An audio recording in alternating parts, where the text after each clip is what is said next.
오늘 여러분들에게 드릴 말씀의 제목은 아무리 착하게 살아도 예수 안 믿으면 지옥 가는 이유입니다.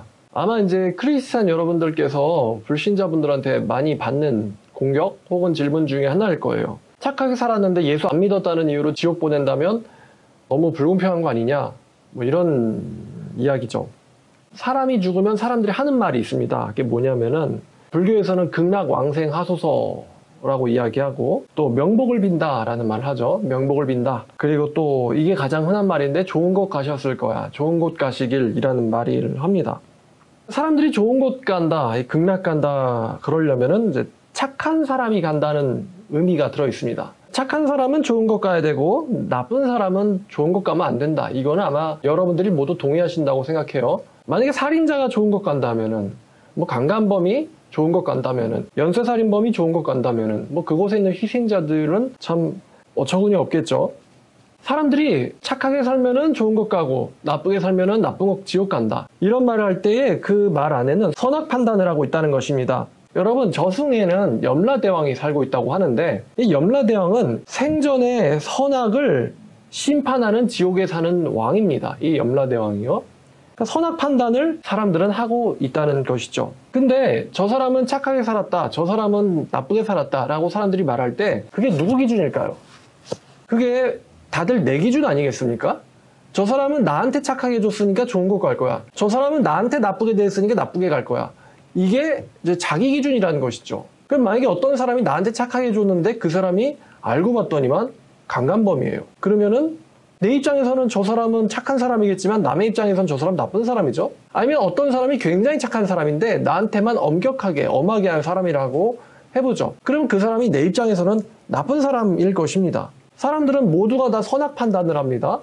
그런데 이게 지극히 주관적이기 때문에 다툼이 생겨요. 네이버에서 댓글로 또 다투고, 사람들끼리 만나서 다투고, 또 누군가에 대해서 뒤에서 험담을 하고 뒷담화를 할 때 이게 전부 다 자기 기준에서 이게 착하다 나쁘다를 판단하기 때문입니다. 그러니까 A는 B를 뒷담화하고 또 B는 A를 뒷담화합니다. 서로 자기가 옳다는 것이죠. 그래서 누구 기준으로 좋은 곳 갈 것이냐 나쁜 곳 갈 것이냐 그러면은 답이 없습니다. 자, 그러면 선악 판단을 할 때 그나마 객관적인 게 뭐가 있을까? 그건 바로 법이에요, 법. 근데 이 법도 말이죠, 나라마다 달라요. 그래서 우리나라 법이 일본 법이 또 다르고, 나라끼리 충돌하면은 이걸 좀 해결해 달라고 국제재판소로 끌고 가기도 합니다. 시대마다도 법이 달라요. 어떤 시대에는 식민지가 합법이었는데 어떤 시대에는 불법이에요. 어떤 나라가 세계의 패권을 가지느냐에 따라서 어떤 나라가 주도하기도 하고 또 어떤 법이 사라지거나 없어지기도 하고 그런다는 것입니다. 법이 나라마다 다르고 시대마다 달라, 또한 문화마다도 다르다는 것이죠. 결국에는 법도요, 천국 좋은 곳 나쁜 곳 가는데 기준이 될 수는 없다는 것입니다. 제가 경범죄에 대해서 좀 알아봤더니 한국과 일본 경범죄가 약간씩 다르더라고요. 재밌는 조항이 있어서 가져왔는데, 한국 경범죄에는 이 불안감 조성에 대한 법이 있더라고요. 그래서 정당한 이유 없이 길을 막거나 시비를 걸거나 주위에 모여들거나 뒤따르거나 몹시 거칠게 겁을 주는 말이나 행동으로 다른 사람을 불안하게 하거나 귀찮고 불쾌하게 한 사람, 또는 여러 사람이 이용하거나 다니는 도로, 공원 등 공공장소에서 고의로 험악한 문신을 드러내어 다른 사람에게 혐오감을 준 사람, 이런 게 이제 불안감 조성에 해당하는 이제 범칙이라고 합니다. 잘못이라는 거죠. 자, 그리고 일본 경범죄를 봤더니만 일본은요, 이런 경범죄가 있더라고요. 떠돌이 금지에 대한 법인데, 일할 능력은 있으나 다른 생계의 길도 없으면서 취업할 의사 없이 여기저기 떠돌아다니며 사는 곳이 일정치 아니한 사람, 이게 또 범죄라고 하네요, 일본에서는. 우리나라에서도 이 법이 있었는데 삭제되었습니다. 떠돌이 금지법이요. 자, 그 다음에 이제 또 이런 법이 있어요. 일본에는 정당한 이유 없이 다른 사람의 주거, 목욕탕, 탈의실, 화장실, 기타 사람이 보통 옷을 입지 않는 장소를 몰래 들여다본 사람, 이게 엿보기 금지법이거든요. 근데 우리나라에는 없는 것 같더라고요. 그러니까 일본 가서는 엿보면은 범죄가 됩니다. 자, 우리나라에도 있는 경범죄법이 이런 건데 일본에도 있어요. 그게 뭐냐면은 국어를 하거나 국어를 시킨 사람, 이 구걸 금지예요. 경범죄입니다. 그 다음에 또 이것도 재밌는 법인데 일본에도 있고 우리나라에도 있는데요, 의식방해법이 있습니다. 그게 뭐냐면은 공공기관이나 그 밖의 단체 또는 개인이 하는 행사나 의식을 못된 장난으로 방해한 사람, 그러니까 개인이 어떤 의식을 하는 것을 방해하는 거, 이게 바로 공공의식방해법이라는 어떤 경범죄입니다. 그러니까 누가 여러분한테 말을 걸 때 여러분이 이러면서 의식 중입니다, 이러면은 의식방해법이 되는 거죠. 염라대왕이 아마 이렇게 심판하지 않겠어요? 야, 너는 한국법은 잘 지킨 영혼이구나. 근데 너는 한국법은 오케이인데 일본법을 들이대니까 너는 범죄자네. 자, 이렇게 된다는 것이죠. 여러분, 세상에 사람들이 지켜야 되는 법이 인법이 있고 또 하나님이 주신 법은 바로 신법이 있습니다. 우리가 착한 사람은 좋은 곳 간다, 나쁜 사람은 나쁜 곳 가야 된다라고 말을 할 때 여기서 우리가 범죄에 대해서 정의를 좀 생각해 봐야 되겠거든요. 근데 범죄의 정의를 내렸더니 범죄의 정의란 법규를 어기고 저지른 잘못, 이게 바로 범죄의 정의예요. 자, 그럼 여러분에게 질문이 있는데 법 중에서 언제는 어겨도 되는 법이 있나요? 법 중에서 언제는 어겨도 되는 법이 있는가? 가끔 어겨도 되는 법이 있습니까? 그런 법이 있어요? 자, 그 다음에 또 법들 중에 여러분들이 어겨도 괜찮은 법이 있거나 아니면은 잘 안 지켜도 괜찮은 법이 있나요? 법들 중에.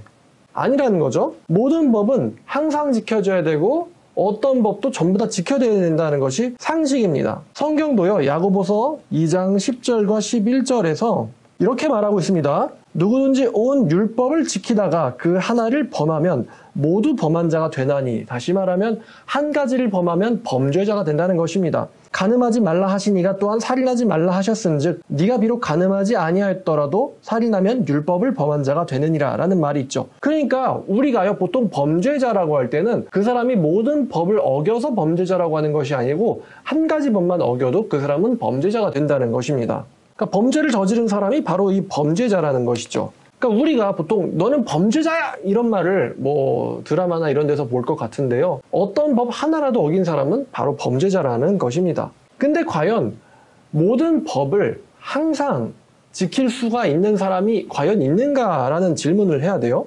그럼 우리나라에 뭐 민법, 도로교통법, 형법 등등 여러 가지 법이 있는데 만약에 여러분에게 세계 최고의 검사가 여러분들을 24시간 따라다니면서 여러분들의 위법 행위를 전부 적어서 고발한다고 가정해보죠.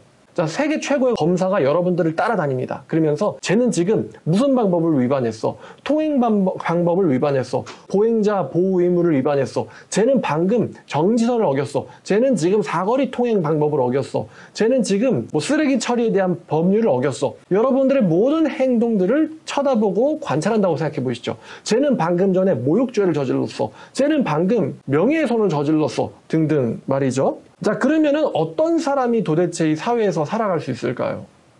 여러분들 중에서 나는 한 번도 경범죄를 포함해서 법을 어긴 적이 없다. 나는 모든 법을 태어나서부터 지금까지 지켜왔고 지킬 거다, 지킬 수 있다 라고 다짐할 수 있는 사람이 있으신가요? 단 한 가지라도 나는 법을 어긴 적이 없다. 그렇게 말할 수 있는 사람은 아마 아무도 없을 것입니다. 어느 누구도요. 그럼 여러분들이 왜 감옥을 안 가고 범칙금을 안 내느냐? 고발을 안 해서예요. 다시 말씀드리지만 죄가 없어서가 아니고 고발을 안 했기 때문입니다. 그러니까 죄가 있는데 고발할 자가 없기 때문에 처벌을 받지 않는 거예요. 자, 그러면 죄가 있어도 처벌을 받지 않는, 죄를 저질렀는데 들키지 않은 거죠. 우리는 그 사람을 의인이라 할 수 있을까요?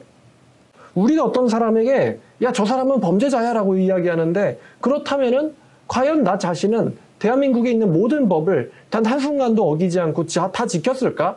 라고 물어보면 나 역시도 아니라는 것이죠.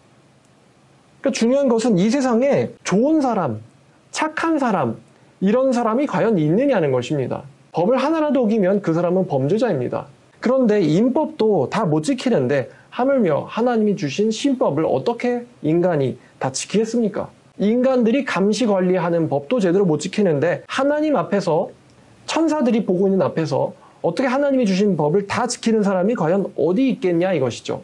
그러니까 착한 사람이 예수 안 믿어도 천국 가는 게 과연 그게 공평할까? 이런 질문을 어떤 분들은 하실 수가 있는데 과연 착하다라는, 착한 사람이라는 게 누구 기준이며 과연 그런 사람이 정말 있을 것인지, 모든 법을 다 지키는 사람이 있을 것인지 라는 질문을 던질 수 있는 것입니다.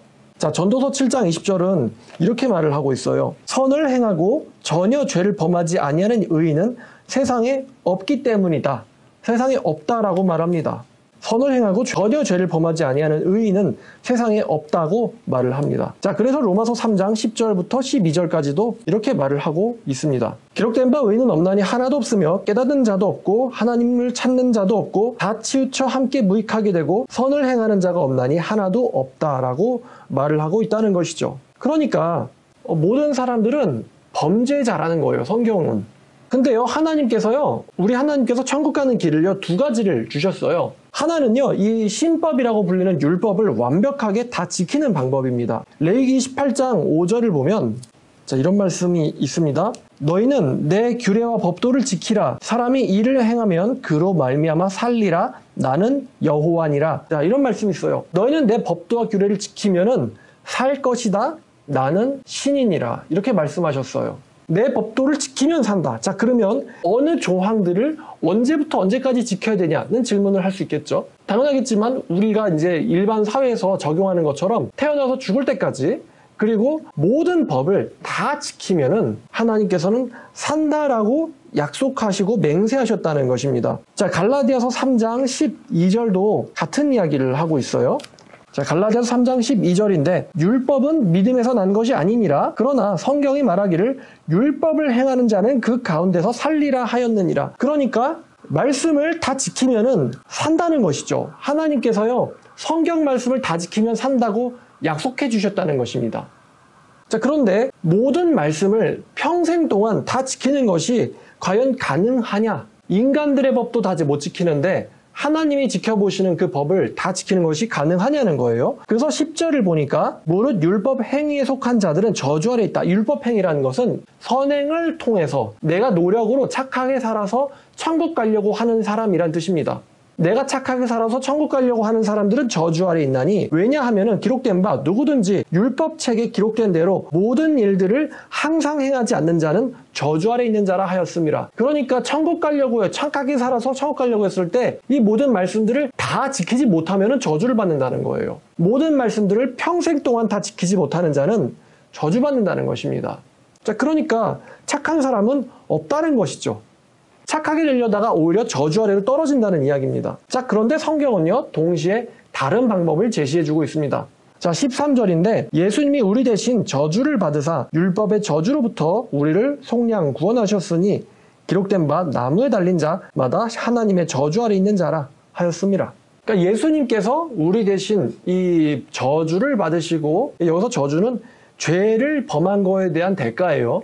저주를 받으시고 대신 돌아가셨다라는 것을 믿는 사람은 구원받는다라는 이야기를 하고 있다는 거예요. 자, 그래서 로마서 3장 20절부터 24절까지를 보면 이제 결론입니다. 성경이 이렇게 말하고 있습니다. 그러므로 율법의 행위로 그의 앞에 의롭다 하심을 얻을 육체가 없나니, 다시 말하면 내 노력과 내 준법으로 내 착한 선행으로 하나님 앞에서 의롭다라고 드러날 수 있는 사람이 없나니 율법으로는 내 선행으로는 내가 죄인이라는 것이 드러날 뿐이니라 라는 것입니다. 그러나 이제는 율법 외에 율법을 지켜서 천국 가는 것 외에 하나님의 한 의가 나타났으니 율법서와 선지서들로부터도 증거를 받은 것이라. 구약 성경에도 나와 있는 거라는 거예요. 그것이 무엇이냐면 22절 곧 예수 그리스도를 믿음으로 말미암아 모든 믿는 자들에게 미치는 하나님의 의이며 자비인데 여기에는 차별이 없다는 것입니다.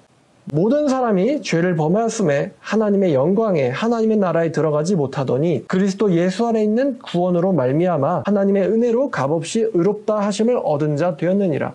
자, 여기까지 말씀이 있다는 것이죠. 자, 결론적으로 이렇습니다. 율법 전체를 한 번도 평생 동안 빼놓지 않고 다 지키는 자는 천국 간다라고 예수님, 아니 하나님께서 말씀하셨어요. 나는 신이니라 너희는 내 규례와 법도를 행하라 그리하면 살리라 약속하셨다는 것입니다. 그리고 또 두 번째 방법은 뭐냐면은 내가 범죄자, 죄인임을 깨닫고 인정하고 시인하여 내 죄값을 대신 받아주신 예수님을 믿어서 죄사함을 받는 방법입니다. 왜냐하면은 천국에는요, 죄가 있거나 범죄자는 갈 수가 없기 때문이죠.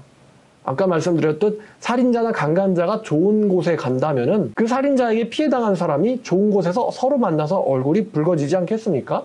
어느 누구도 예수 안 믿는 사람도 범죄자가 좋은 곳 간다고는 생각하지 않는다는 것이죠. 그런데 그 범죄라는 것의 정의를 들여다보면 우리 모두가 다 범죄자라는 것입니다. 자, 결론은 이렇습니다. 예수 믿는 게 싫다면 하나님 앞에서, 신 앞에서 완전하게 완벽하면 됩니다. 그러면 천국 갑니다. 하나님이 약속하셨어요. 완전하지 않을 것 같으면 예수를 믿으셔야 됩니다. 그러시면은 예수님이 대신 죽은 것을 하나님께서는 죄값을 치른 걸로 보아주시고 천국에 들여보내주겠다고 약속하셨습니다. 자, 그런데 이 1번과 2번 완벽하게 사는 거나 아니면은 내가 죄인임을 시인하고 예수를 믿는 것, 이 두 가지 방법도 싫으면은 영원히 고통받는 지옥에 가시면 됩니다. 이게 여러분들은 선택해야 될 세 가지 길 중에 하나입니다. 완벽하게 사느냐, 아니면은 예수를 믿고 죄사함을 받느냐, 아니면 그냥 지옥 가는가. 자, 그래서 어떤 사람들이 아니 하나님 예수 안 믿었다는 이유로 착한 사람을 지옥 보내는 것은 그게 정당한 거냐? 라고 따질 수 있는데, 그런 사람들은요, 제 생각에는 유니콘입니다. 그런 말을 하는 사람의 상상 속에나 있는 동물인 것이죠. 현실 속에 있는 사람은 아닙니다. 그러니까 이 세상에 도대체 죄가 없는 사람이 어딨냐 이것이죠. 산속에 살아도요? 산속에 살아도 마찬가지입니다. 자, 오늘 말씀 여기까지. 사람들이 아무리 착하게 살아도 예수 안 믿으면 지옥 가는 이유였습니다. 시청해주셔서 감사합니다.